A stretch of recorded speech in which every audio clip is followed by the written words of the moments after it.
ఒకసారి జార్ఖండ్ విద్యార్థుల పోరాటం గురించి విశ్లేషించుకునే ప్రయత్నం చేద్దాం. జార్ఖండ్లోను విద్యార్థులదే పైచేయి దిగొచ్చిన ప్రభుత్వం జేఎస్ఎస్సి సిజిఎల్ పరీక్షలను రద్దు చేస్తూ నిన్న క్యాబినెట్ మీటింగ్ జరిగిన తర్వాత ముఖ్యమంత్రి స్వయానా వచ్చి ప్రెస్ కాన్ఫరెన్స్ పెట్టి పరీక్షలను రద్దు చేస్తున్నట్టు 2014 నుంచి 2026 వరకు అంటే సుమారు ఈ 12 సంవత్సరాల పాటు ఏదైతే ప్రైవేటు సంస్థలు ప్రభుత్వ పరీక్షలను నిర్వహించినాయో, ప్రభుత్వ ఉద్యోగాల కోసం పరీక్షలు నిర్వహించినాయో వాటిని రద్దు చేస్తున్నట్టు చాలా స్పష్టంగా చెప్పారు. దానికి సంబంధించి పూర్తి వివరాలు చూద్దాం. జార్ఖండ్లో నిరుద్యోగులు విద్యార్థులు సాగించిన సుదీర్ఘ పోరాటం ఫలించింది. రాష్ట్ర వ్యాప్తంగా తీవ్ర దుమారం రేపిన Jharkhand staff selection commission combined graduate level JSSC CGL పరీక్షను రద్దు చేస్తున్నట్లు ముఖ్యమంత్రి హేమంత్ సోరెన్ ప్రకటించారు. పేపర్ లీకేజ్ అక్రమాల ఆరోపణల నేపథ్యంలో విద్యార్థులు చేపట్టిన నిరసనలకు ప్రభుత్వం దిగొచ్చింది.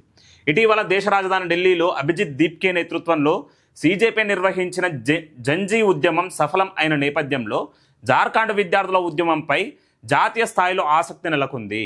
అభిజిత్ దీప్కే ఏమంటాడంటే, జార్ఖండ్ విద్యార్థులు నిరుద్యోగులు నిరసన తెలుపుతుర్రు, సుమారు ఒక 16 నుంచి 24 రోజుల పాటు నిరాహార దీక్షలు చేసిర్రు, దాని మీద స్పందించండి, మీ సౌరవ్ దాస్నో లేకపోతే మీరు మీ టీమో పోయి మద్దతు తెలపండి అని అంటే, మేము చాలా అలసిపోయినాం, ఏదో పొడిచినాం అని ఆ విర్రవీగి సపోర్ట్ చేయకుండా రెస్ట్ తీసుకునే కార్యక్రమాన్ని చేపట్టిరు. అంటే వీళ్ళు ఎట్లా వ్యవహరిస్తారో చూడండి ఒకసారి. అంటే ఢిల్లీలో కేంద్ర ప్రభుత్వం బీజేపీ ఉంది కాబట్టి బీజేపీకి ఎగనెస్ట్గా ఫైట్ చేయాలి, ఏదో ఒక మంత్రి రాజీనామా చేస్తే మానసిక ఆనందం పొందాలి అనే విషయం మినహాయించి ఇక సీజేపీకైనా ఆమ్ ఆద్మీ పార్టీకైనా కాంగ్రెస్కైనా ఇంకో ధ్యాస లేదు. మరి ఇదే జార్ఖండ్లో ఈరోజు కాంగ్రెస్ అలయన్సే అధికారంలో ఉంది. మరి కాంగ్రెస్ ఎందుకు సీరియస్గా తీసుకోలేదు ఒకసారి ఆలోచించాలి. రాహుల్ గాంధీ ఎందుకు ప్రత్యక్షంగా పోయి జార్ఖండ్ రాంచీ వీధులలో తిరగలేదు, ముఖ్యమంత్రి నివాసాన్ని ఎందుకు ముట్టడించలేదు, దీని మీద స్పష్టత ఇవ్వాలి. సోమవారం సీఎం హేమంత్ సోరెన్ అధ్యక్షతన జరిగిన కేబినెట్ సమావేశం అనంతరం ఈ కీలక నిర్ణయాన్ని వెల్లడించారు. పరీక్షల నిర్వహణలో అక్రమాలకు పాల్పడినట్లు ఆరోపణలు ఎదుర్కొంటున్న లక్నోకు చెందిన TDPL TRS data processing private limited అనే ప్రైవేట్ సంస్థ నిర్వహించిన అన్ని పరీక్షలను రద్దు చేస్తున్నట్టు స్పష్టం చేశారు. అంటే సుమారు 2014 నుంచి 2026 12 సంవత్సరాల పాటు ఈ సంస్థ అయినా మిగిలిన ఏ ప్రైవేట్ సంస్థలైనా నిర్వహించిన ప్రతి పరీక్షను రద్దు చేస్తున్నట్లు చాలా స్పష్టంగా నిన్న ముఖ్యమంత్రి క్యాబినెట్ మద్దతుతోటి తెలియజేయడం జరిగింది. అలాగే investigation teams, special investigation teams చాలా స్పష్టంగా దానికి సంబంధించి వివరణ కూడా ఇవ్వడం మనందరికీ తెలిసిన విషయమే. అయితే ఈరోజు సౌరవ్ దాస్, అభిజిత్, అలాగే అరవింద్ కేజ్రీవాల్, రాహుల్ గాంధీ ఎందుకు స్పందించట్లేరో ఈరోజు ప్రజలకు వివరిస్తే బాగుంటుంది. అంటే ఈరోజు కాక్రోచ్ జనతా పార్టీ ఈ బొద్దింకలు ఏవైతే ఉన్నాయో వాళ్ళు ఆమ్ ఆద్మీ పార్టీకి సంబంధించిన బీ టీం లెక్క వ్యవహరిస్తున్నారని మనకు చాలా స్పష్టంగా అర్థమవుతుంది. ఇక్కడ చూడండి, ఈ అక్రమాలపై సమగ్ర విచారణకు ప్రభుత్వం ఆదేశించింది. సీనియర్ ఐఏఎస్ అధికారి అమితాబ్ కౌశల్ నేతృత్వంలో ఒక ప్రత్యేక పరీక్షల సంస్కరణల కమిటీని ఏర్పాటు చేస్తున్నట్లు సీఎం తెలిపారు. ఈ కమిటీ 2014 నుంచి జరిగిన నియామక పరీక్షలలోని లోపాలు, అవకతవకలపై దర్యాప్తు చేసి ప్రభుత్వానికి నివేదిక సమర్పించనుంది. నివేదిక కూడా ఇయ్యనున్నట్లు మనకి ఇక్కడ తెలుస్తున్నది. అయితే ఈ రాష్ట్ర ప్రభుత్వాలు కూడా బలమైన చట్టాలు తీసుకురావడం కారణంగా ఈ పరీక్షలలో అవకతవకలు జరగవు, అక్రమాలు జరగవు అని మనకి ఇక్కడ స్పష్టంగా అర్థమవుతుంది.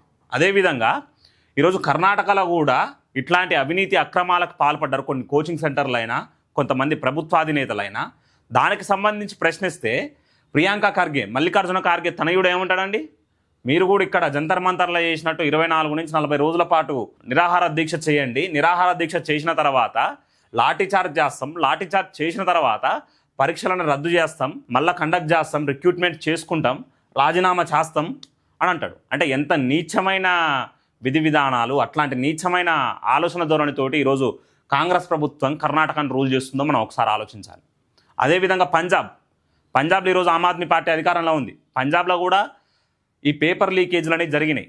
దానికి సంబంధించి ప్రశ్నిస్తే అక్కడ ప్రశ్నించరు మళ్ళీ సీజేపీ నాయకులు. ఎందుకంటే సీజేపీ అంటే Aam Aadmi Party B team కదా. ఈ సౌరవ్ దాస్, అభిజిత్ దీప్కే ఎవడు, వాళ్ళందరూ ఇంతకుముందు Aam Aadmi Party social media handlings, political కన్సల్టెన్సీలకు అనుకూలంగా పనిచేసిన వాళ్ళు కదా. ఇంతకుముందు ఢిల్లీ మాజీ ఉప ముఖ్యమంత్రికి సంబంధించిన అనుచరులు కదా. అందుకు ఈరోజు పంజాబ్లో నిరసనలు తెలియజేయరు, మద్దతు తెలపరు. ఇట్లాంటి నీచమైన సంస్కృతికి ఒడిగడుతున్నారు కొంతమంది ఆమ్ ఆద్మీ పార్టీకి సంబంధించిన బీ టీం నాయకులు.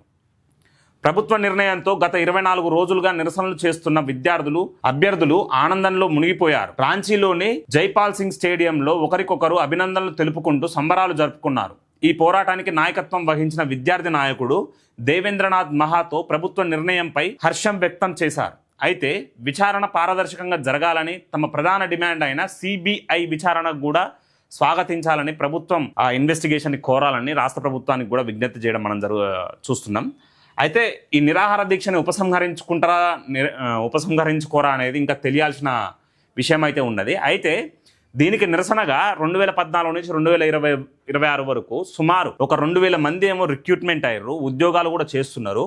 వాళ్ళు నిన్న సచివాలయం ఎదుట వాళ్ళు కూడా దీక్ష చేయడం స్టార్ట్ చేసిర్రు. మరి దీనికి సంబంధించిన విషయాలు ఏం జరుగుతాయి అనేది భవిష్యత్తులో మనం చూడాల్సి ఉంది.